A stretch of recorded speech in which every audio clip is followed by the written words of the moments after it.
you are. All right. Good morning. Good morning. Good to see you on this beautiful summery day. We are blessed. It was nice rain during the night. Did everyone hear that during the night? And everything is fresh and beautiful this morning. So thank you for joining us today. Thank you, folks joining us online. I don't think we have any newcomers in the house today. I always want to point out we've got masks at the entrances if anyone wants to wear one, always available. And I always like to start with just a couple of brief announcements and at the beginning, just so people are aware of it. The men's dinner group is this week, I believe, Wednesday the 15th, 6 o'clock, the Old Dog Ale House. It's on William Street in Delaware. Paul Wessner is your coordinator for that. You could always email wessnerp@yahoo.com if you have any questions about that. That's on Wednesday at 6. In a couple of weeks, in 2 weeks, we have Shirley Williams guest speaking for us. We haven't seen her here in a while, and she always has an inspiring message to share, so looking forward to that. And Chad Warren will be providing the service music, a talented local singer-songwriter. We also haven't seen him in quite a while, so that should be a wonderful Sunday. So thank you all for joining us today, and we are grateful to have Linda and Joel with us today. Let's thank them for joining us. All right. As always, we begin with prayer, and we start by just bringing into our minds all those situations, those lives, those challenges, those concerns we are lifting up in prayer today. And Linda and Joel will lead us into that prayerful state with a song called "Lead Me to the Light" by Bethany Ullman.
whatever the situation we face, whatever challenges, God is here with us in the midst of it, showing us the path forward to greater strength and wisdom, to greater peace, to healing for ourselves and for living beings everywhere. We are alert to that guidance this morning and commit ourselves to remembering to listen inwardly through all the days of the week before us. We have no will apart from God's will of peace and love and life for us all. So we come out of this time of prayer together with grateful hearts and minds, knowing we are one with the living God, and all is well. And so it is. Amen. Right. And Joel have another song for us called Now is the Needed Time, I think.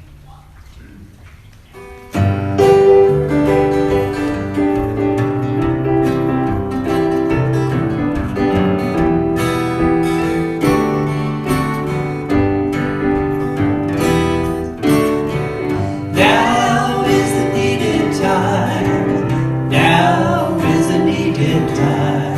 Now is the needed time.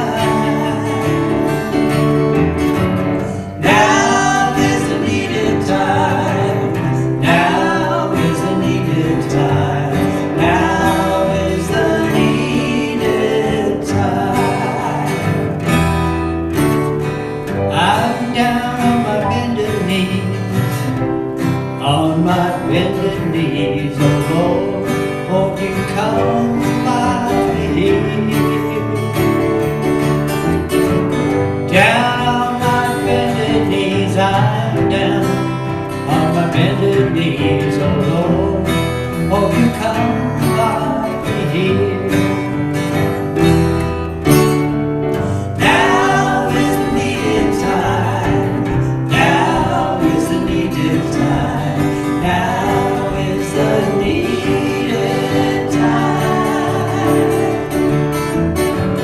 Now is the needed time. Oh, now is the needed time. Now is the needed time.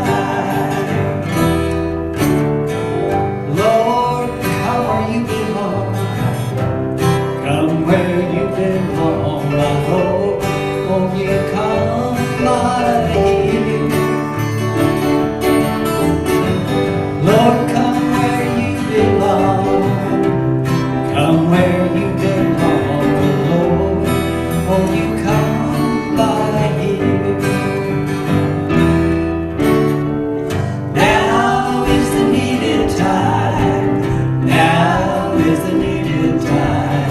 Now is the needed time.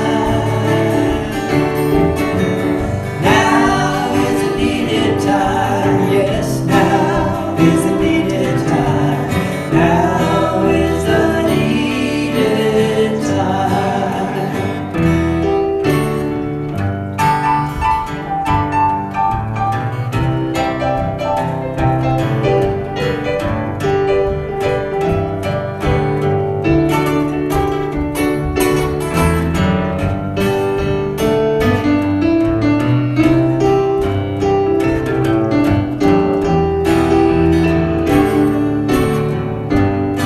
I'll help us now. Now is the needed time. Now is the needed time. Now is the needed time. Now is the needed time. Yes, now is the needed time. Now is the needed time.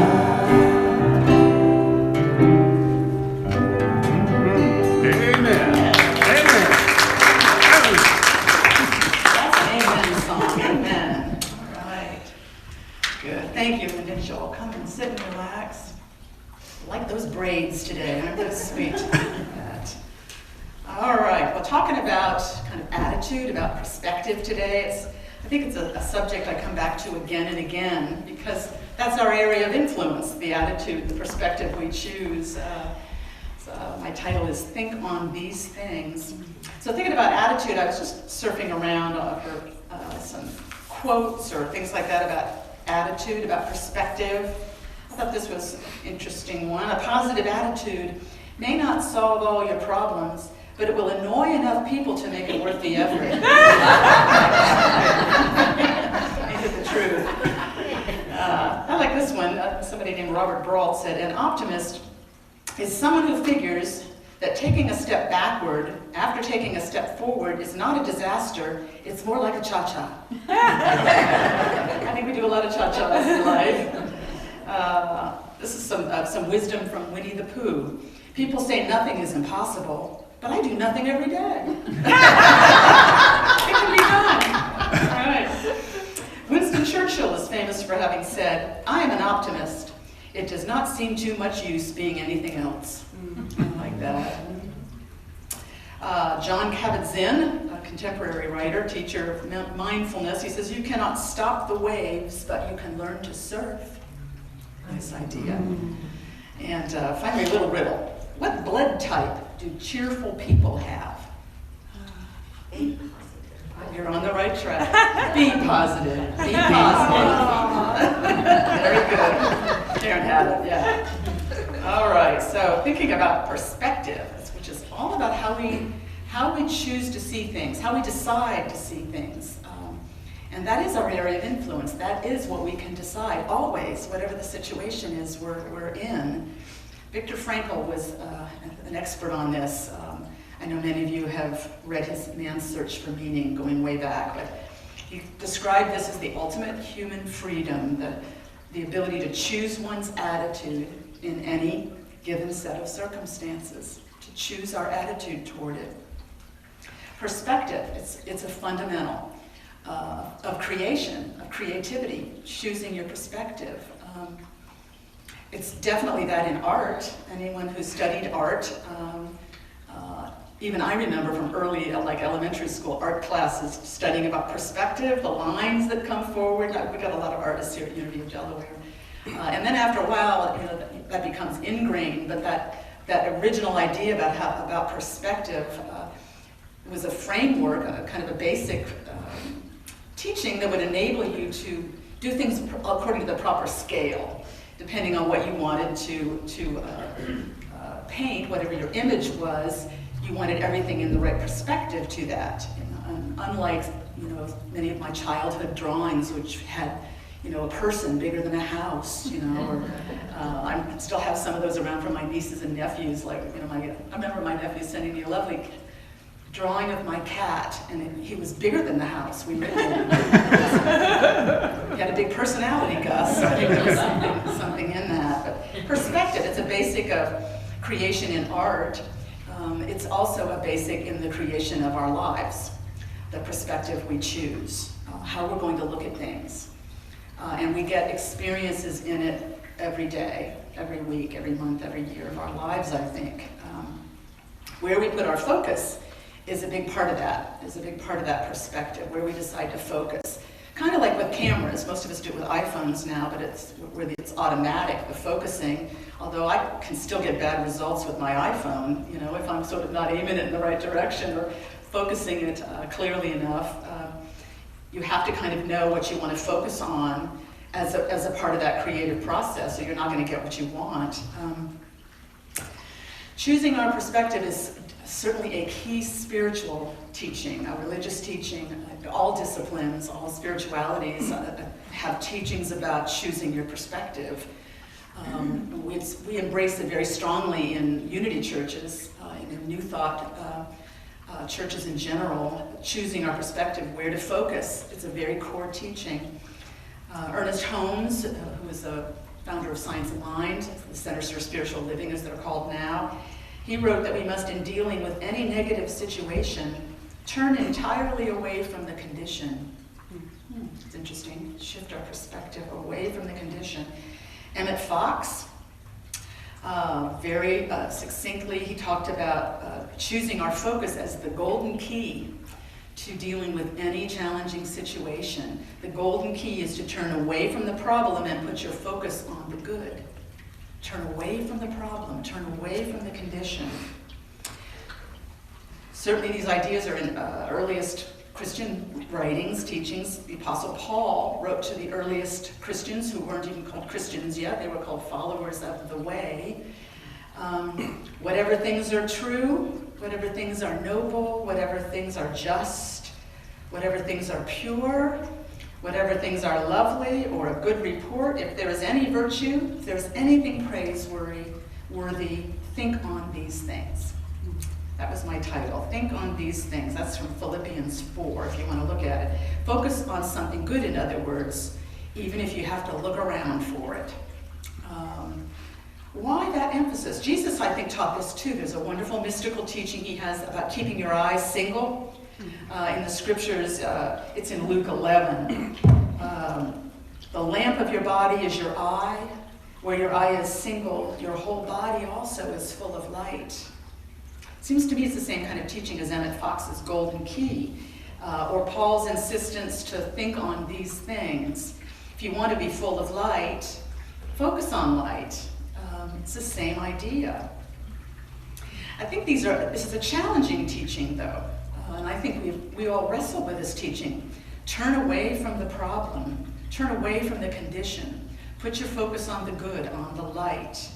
And I think it's often misunderstood and mispracticed, if I can put it that way, and sort of interpreted wrong as a kind of denial. I'm not going to look at that.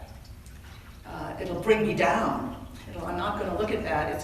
It'll ruin my attitude. So I'm going to pretend that doesn't exist.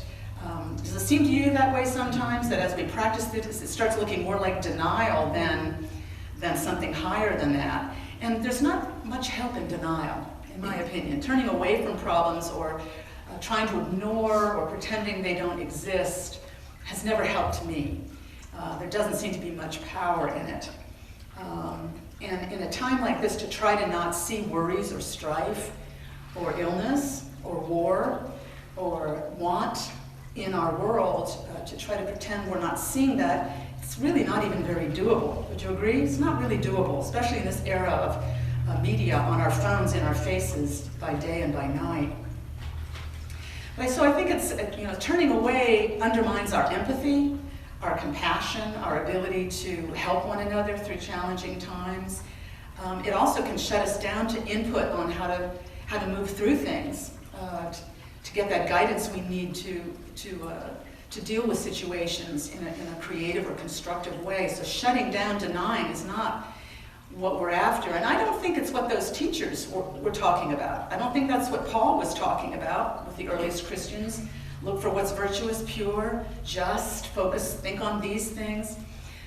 They had dire problems, those earliest Christians, in their world, meeting in secret, under severe persecution, under Roman oppression. They had significant problems in their lives, moment by moment. And Paul said, think about what's lovely.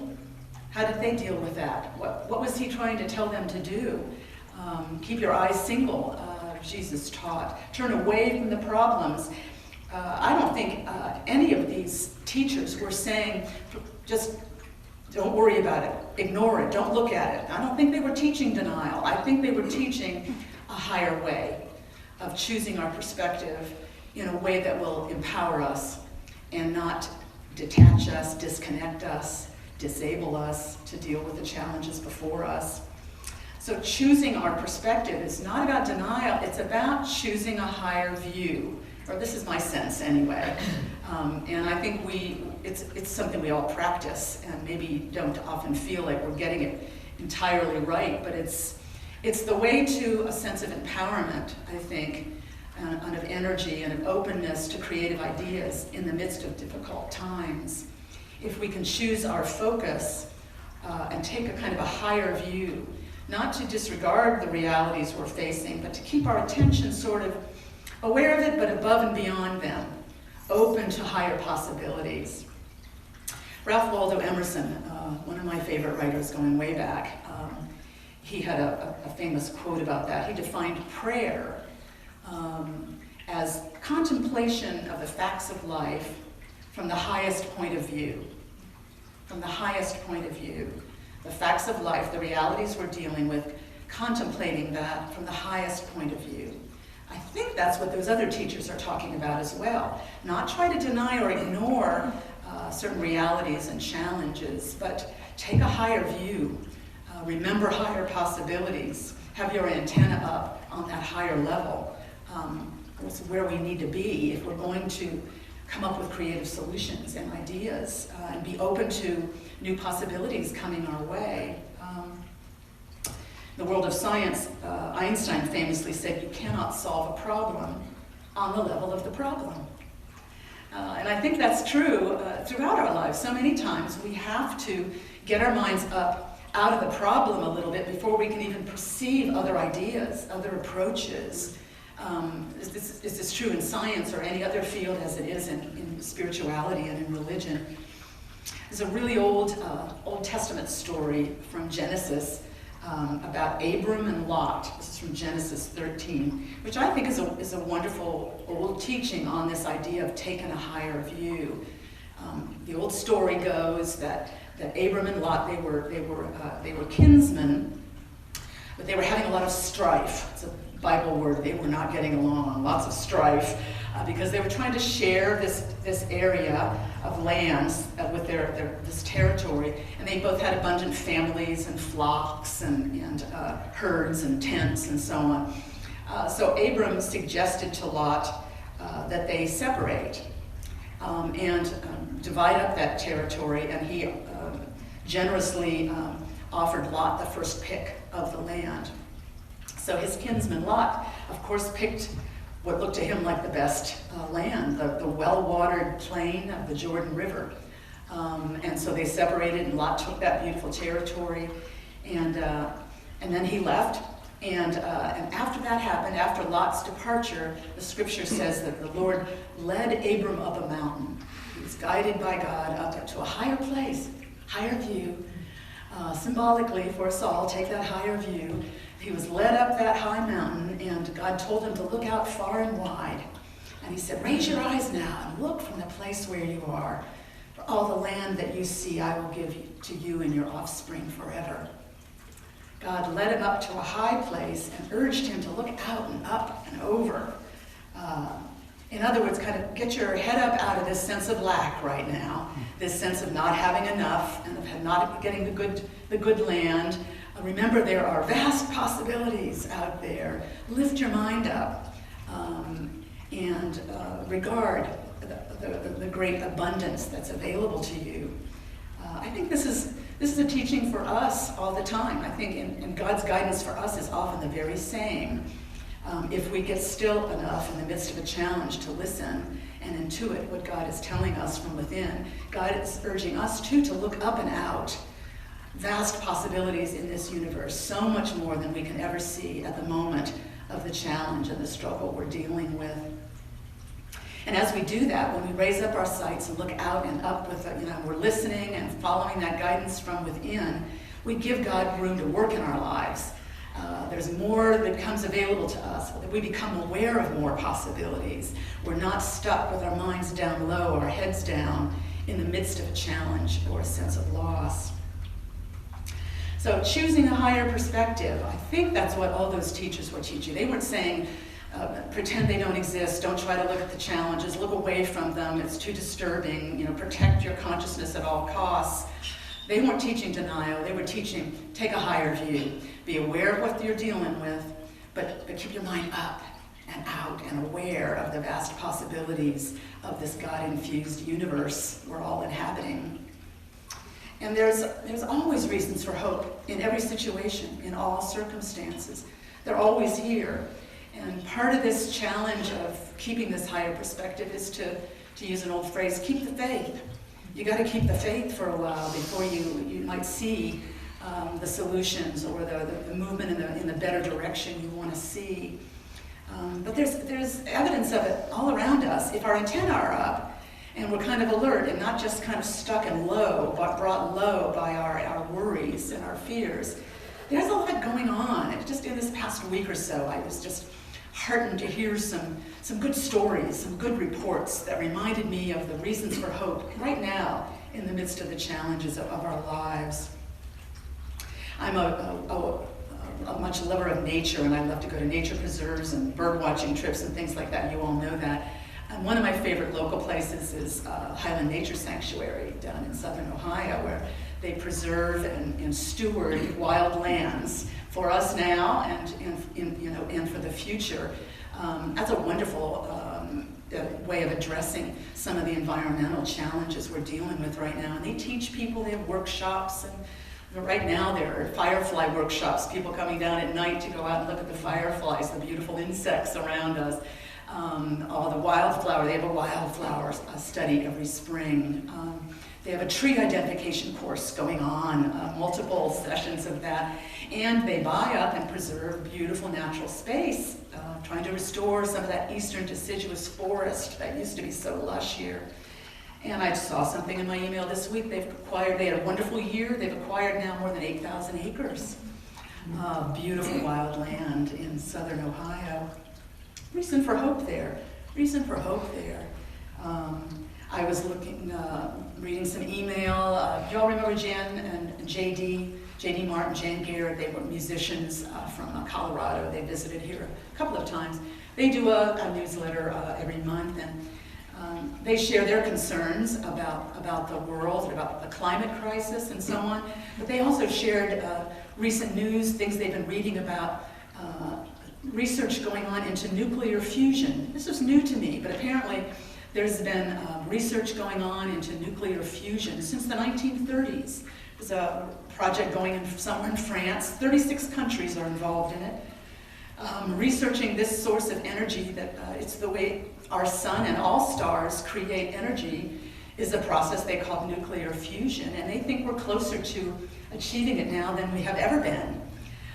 And it's a source of limitless energy with no radioactive waste that could solve the climate crisis that we're dealing with.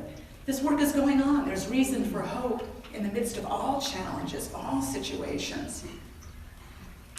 And then on another front, a dear friend of mine, one of my oldest friends, was telling me about her son. He and his wife are expecting their first child will be born sometime this summer. But in the midst of all the challenges we're facing and concerns about the war going on in Ukraine, they found themselves in touch with an organization that helps place families. And they've taken in a couple of families, two women. They are sisters-in-law. They married brothers, and they had a home in Ukraine. And each of them has a teenager, one 12, one 14. And my friend's son is given housing to these folks in their home. And all the neighbors are bringing over food. And there's so much gratitude, and there's so much generosity going on in this situation. It's heartening. In the midst of whatever the situation is, that's reason for hope. The goodness that's in people, the generosity, the gratitude, the desire to share what we have, that's a signpost to better times ahead. That's a sign of hope.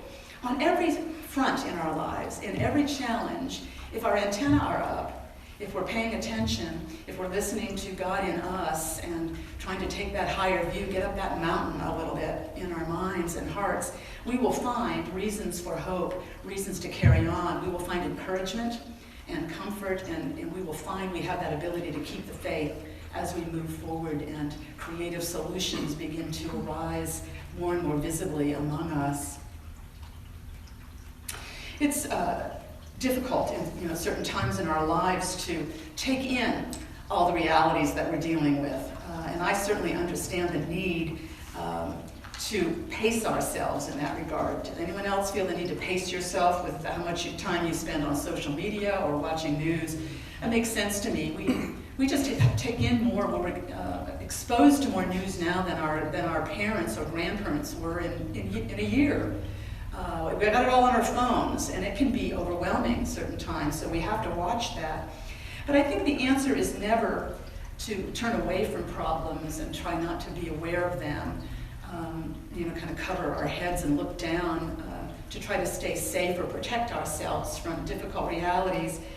I think it's to keep the high watch, as we say in Unity quite often, is to be aware of it, but not have your focus there, at all times. Have your focus up higher and above it. I'm aware of this. I'm on the alert for the helpers among us, as Mr. Rogers would say, for the signs of hope in our very midst at all times, because they are always here. Solutions are bubbling right now, germinating right now, that we may not be aware of. So whatever the situation is, the key to dealing with it, I think, is asking yourself this question: how am I going to see this? How am I going to respond to the situation? What's my perspective going to be? And very often, what helps us is realizing how it makes us feel. Which choice brings you greater hope and strength and courage and peace? What perspective saps your energy, depresses your spirit, makes you feel like it's hopeless and there's nothing you can do? That's not the one we want to pick. We want the one that keeps us open at the top to new ideas, that keeps us hopeful, that keeps our faith up and our antenna up for creative ideas to find us and to guide us. So this morning, that's my hope for us all, that whatever challenging circumstances we are facing, that we will be able to choose a perspective on it that strengthens and uplifts us and gives us energy to go on and peace to settle us. Whatever happens in our lives, we will keep our gaze up high and strong, remembering that the universe is vaster and has more possibilities than we can ever imagine. We will keep the faith. I keep the faith. Let's affirm that. I keep the faith. Yeah. Let's take that into a closing prayer together. As we close our eyes, we affirm that deep truth within us.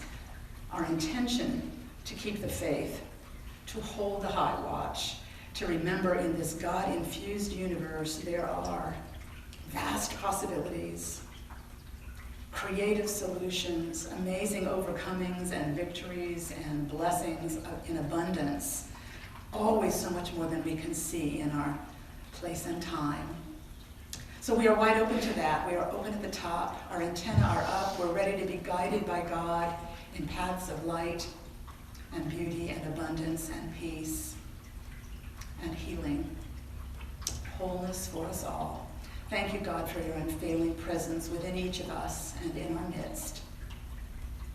Amen. Amen.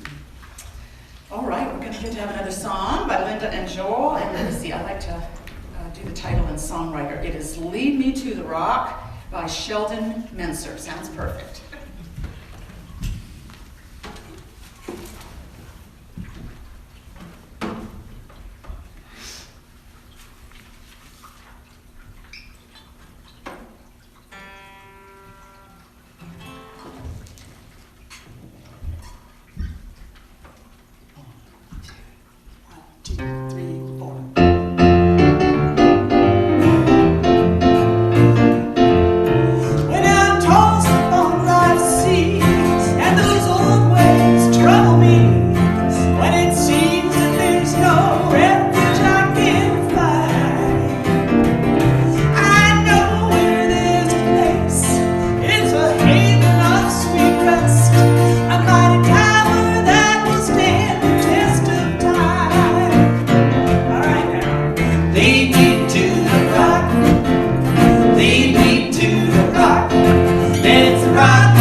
Spirit is the rock on which I stand. All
It's the rock of inspiration, sure and firm foundation. Spirit is the rock on which I stand. All other ground, sink and sand. Lead me to the rock that's in desire. Lead me to the rock that's in desire. Oh yeah. All right.